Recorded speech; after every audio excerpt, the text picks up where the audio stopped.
बिस्मिल्लाहिर्रहमानिर्रहीम। अच्छा भी बच्चों, अब आपका PHY 101 का लेक्चर नंबर 3 है, काइनेमेटिक्स 2। जिससे पहले लेक्चर स्टार्ट करें, ये इन्फॉर्मेशन है आप लोगों के लिए। ये वेबसाइट है, इसमें आपकी ईमेल के ज़रिए आपको एक्सेस दी जाती है।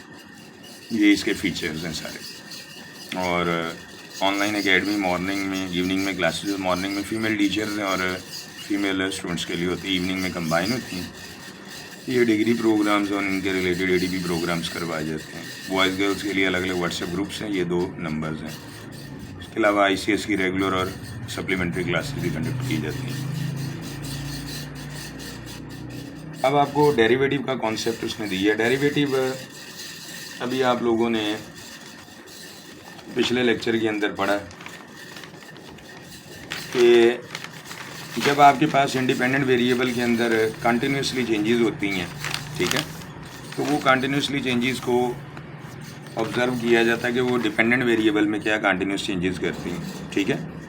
तो डिपेंडेंट वेरिएबल में जो rate of change find out करते हैं वो डेरिवेटिव के ज़रिए किया जाता है। सपोज करेंगे ये फंक्शन है आपके पास, ठीक है, तो यही ले लें x²। तो आप अगर इसकी x की वैल्यू जो है कंटिन्यूसली चेंज करते हैं, मसलन 0 कर दिया, ठीक है, 0.1 है, 0.2 है, इस तरह चेंजेस कर रहे हैं, तो इसके अकॉर्डिंग y में भी तब्दीली आ रही होती है, ठीक है। 0 है अगर, तो ये 0.01 हो गया, ठीक है, ये 0.04 हो गया, इस तरह जो चेंजेस आ रही है। तो देखना ये होता है कि इधर अगर ये तब्दीली आई है तो इसके मुकाबले में इधर किस रेट से चेंज आ रहा है, ठीक है। तो जिसको आप ये लिखते थे ना डेल्टा y/डेल्टा x, इसको हम लिखते हैं। वैसे तो आपने पीछे पढ़ा है कि डेल्टा x/डेल्टा t वो तो डिस्प्लेसमेंट रेट ऑफ चेंज है, कि वेलोसिटी में कन्वर्ट होता है एवरेज। तो इसमें y dependent variable, x independent, ठीक है। ये होता है लार्ज चेंजेस के लिए। और अगर ये हम कहते हैं कि जी x की चेंज को और स्मॉल कर दिया जाए तो ये आपके पास कहलाता है derivative of y with respect to x होता है।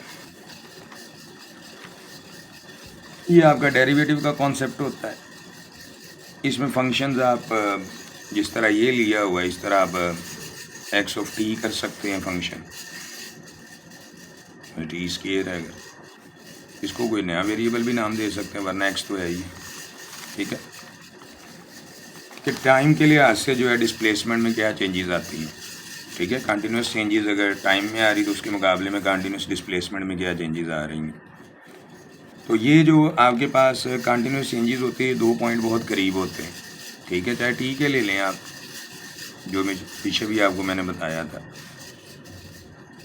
t अगर आपके पास ये 0.001, फिर 0.001, इसी तरह इसके अंदर भी अगर कोई तब्दीली आती है, ठीक है, 0.0001 कर लो, फिर ये 0.001 कर लो, तो ये बहुत स्मॉल चेंजेस होती हैं। यानी ये इतनी कम चेंजेस होती हैं कि ये दो जो इसको और इसको मिला के अगर आप एक पॉइंट बनाते हैं, ठीक है, पहला पॉइंट,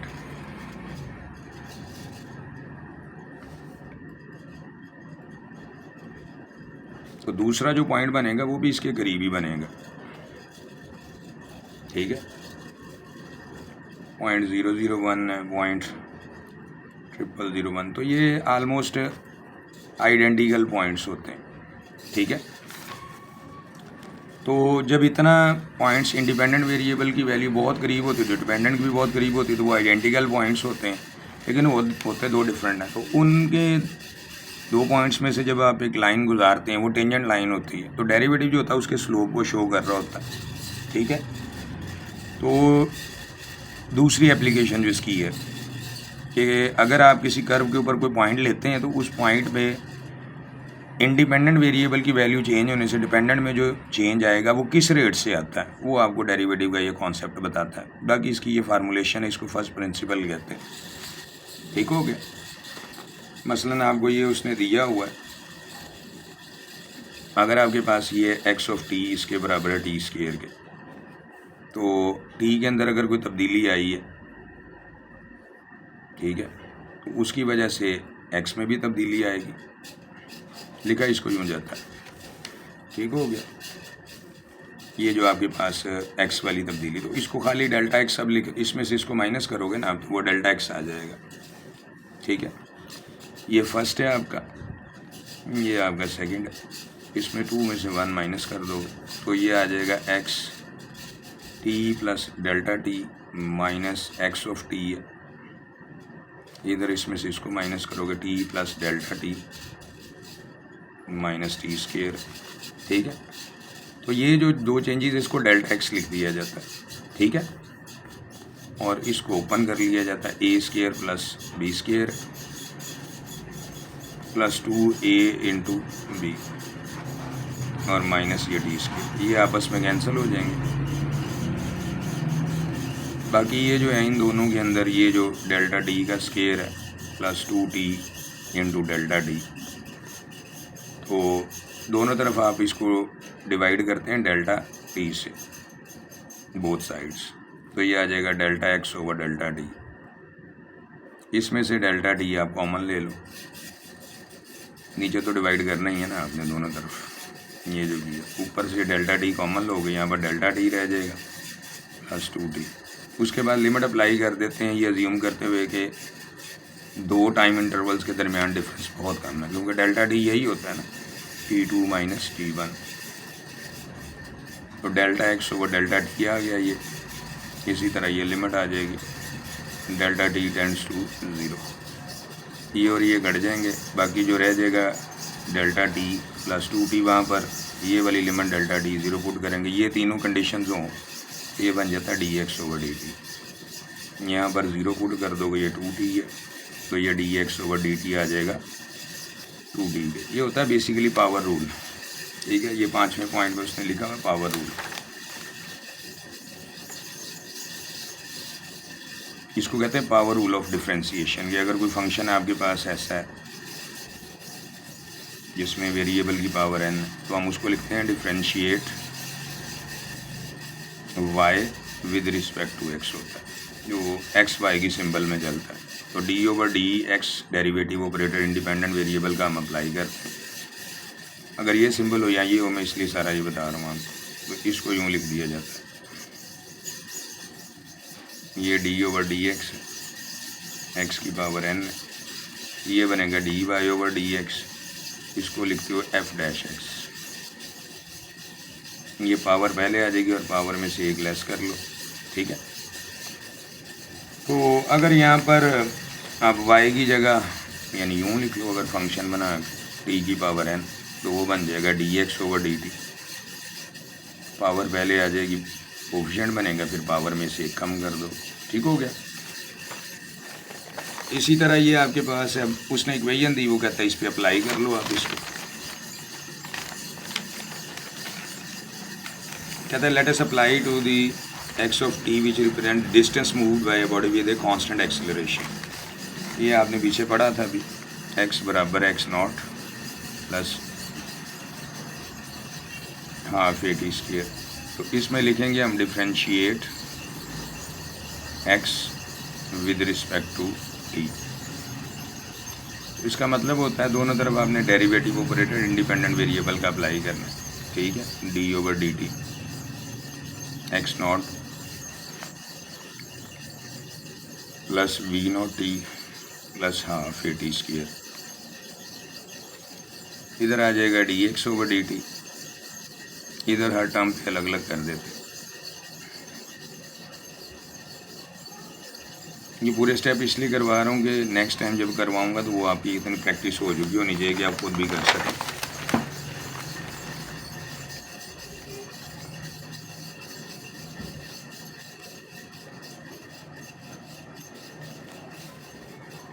अच्छा, जब अकेला कांस्टेंट होता है ये एक्स नॉट ऐसे ही है जैसे कोई 5 हो, तो D x not over D T जो होता है ना, ये ऐसे ही है जैसे डी डेरिवेटिव यानी रेट ऑफ चेंज आप कह रहे हैं कांस्टेंट में, तो कांस्टेंट में तो कोई चेंज आना ही नहीं चाहिए, इंडिपेंडेंट जितना मर्जी चेंज हो जाए। अगर खाली एक्स लिखा तो वो वेरिएबल होता है, एक्स नॉट का मतलब एक फ़िक्स वैल्यू होगी। इसी तरह यहाँ पर ये वी नॉट कांस्टेंट होता है, अगर अकेला कांस्टेंट हो ना कोई भी तो वो 0 होता है, लेकिन कांस्टेंट वेरिएबल हो तो कांस्टेंट बाहर आ जाता है डेरिवेटिव ऑपरेटर से, और डेरिवेटिव ऑपरेटर इंडिपेंडेंट वेरिएबल पे चला जाता है। इस तरह ये a1 ओवर 2a, ये डी ओवर डी टी जो है ये टी स्क्वायर पे आ गया।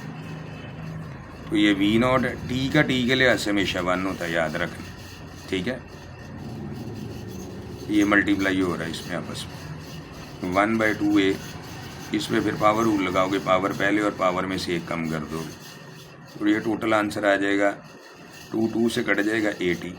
अब ये जो dx ओवर dt है ये आपको पता है कि इंस्टेंटेनियस वेलोसिटी को शो करता है, तो ये आपका वो रिज़ल्ट आ गया जो आपने पीछे बनाया था, ठीक है, ये आ गया। इसके बाद अगर आप मज़ीद इसको डिफ्रेंशिएट करते हैं, ठीक है, जब x को डिफ्रेंशिएट किया जाता है ना तो वेलोसिटी आ जाती है, वेलोसिटी को डिफ्रेंशिएट किया जाता है t के लिहाज से, तो वो बन जाता है ये जिस तरह D we over D T आएगा, ठीक है, यहाँ पर आएगा इस पे D over D T V naught पे, इसी तरह इस पे आ जाएगा D over D T A into D पे। तो ये D we over D T तो एक एक्सेलरेशन हो जाता है, ये अकेला कांस्टेंट है ना, ठीक है, जब भी किसी के साथ नॉट लग जाता है वो कांस्टेंट होता है, जिस तरह ये मैंने बताया आपको, उसका डेरिवेटिव 0 हो जाएगा। इसके अंदर जो है ना ए कांस्टेंट है, एक्सेलरेशन कांस्टेंट है, तो डेरिवेटिव जो होगा टी के ऊपर अप्लाई हो जाएगा। तो यहाँ पर आपके पास ये ए है, ये 0 इंटू 1, तो आपको पता है ये ए आंसर आ गया, ठीक है। यानी वो ये कहना चाह रहा है कि ये जो D we over D T आपका है ना ये असल में क्या होगा, एक्सेलरेशन हो जाएगा, ठीक है। तो इधर चाहे यही लिखते जाएं आप, ये जो चीज़, ठीक हो गया। इसके बाद आपके पास ये उसने सिंबल्स के अंदर कोई चेंजेस की हुई हैं। अब ये बताता है कि स्टोन को अगर ऊपर से छोड़ा जाता है तो ज़मीन की तरफ जब वो गिरता है तो उसकी जो वेलोसिटी है उसके अंदर हर सेकंड तब्दीली आती है 9.8 मीटर की, रफ्तार पकड़ता जाता है जैसे ही वो। This is true provided we are fairly close to the earth, यानी ज़मीन के करीब हों, ठीक है, करीब होने से मुराद है कि आप मीनार पाकिस्तान से कर दें और ऊपर कर दें। Otherwise the value of G decreases as we go further away from the earth, ठीक है, जब आप ऊपर और जाना शुरू हो जाते हैं ना तो फिर जैसे ही कोई ऑब्जेक्ट नीचे आता है तो वो इस रफ्तार से नहीं आता, क्योंकि उसके अंदर ना जो एयर रेजिस्टेंस है या ड्रैग जो है वो ऊपर की तरफ उसको इफेक्ट करता है। ज़ाहिर है कोई चीज़ छोड़ेंगे तो उसका सरफेस एरिया होगा तो वो इफेक्ट तो करेगा ना। मतलब आप कोई बॉल छोड़ते हैं, मतलब ये कागज़ है, ये कागज़ को ड्रॉप करें और ये पेन को ड्रॉप करें, ठीक है ना, तो इसकी रफ्तार जो होगी ना ज़मीन की तरफ आने की उसमें पर सेकंड चेंज आता जाएगा 9.8 मीटर। इसके अंदर नहीं है, उसकी वजह है कि इसका सरफेस एरिया बहुत ज़्यादा पेज है ना, फैला हुआ ये सामने, ये वजूहत होती। और दूसरी वजह ज़मीन के ऊपर जाते जाते हैं ना तो ग्रेविटी, क्योंकि ग्रेविटी जो होती है ज़मीन के सेंटर के अंदर वो फोर्स है, तो आप जितना उससे अवे जाएंगे वो फोर्स की शिद्दत जो होगी ना वो उस ऑब्जेक्ट के ऊपर कम लगती है, इस वजह से। फिर वो कहता है अच्छा, otherwise the value of G decreases as we go further away from earth. Also note that if we measure distances from the ground up then the acceleration would be negative. ये आप ये देखो ना, ये ज़मीन है सारी, ये उसके सेंटर के अंदर कोई होगा जिसकी वजह से ग्रेविटी यहाँ पर ही होती है ना, ठीक है।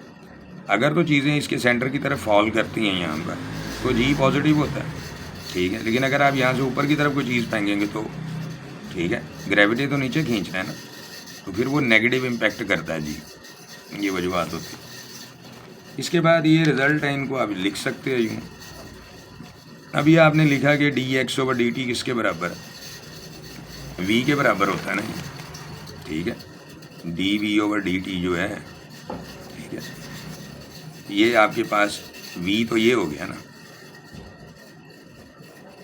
भाई, वी आपने ये बनाया, वेलोसिटी होता है D X over D T, ये लिखा नहीं हुआ, वी बराबर displacement change with respect to time, V हो गया, तो ये D over D T as ही लिख दिया, वी की जगह ये लिख दी।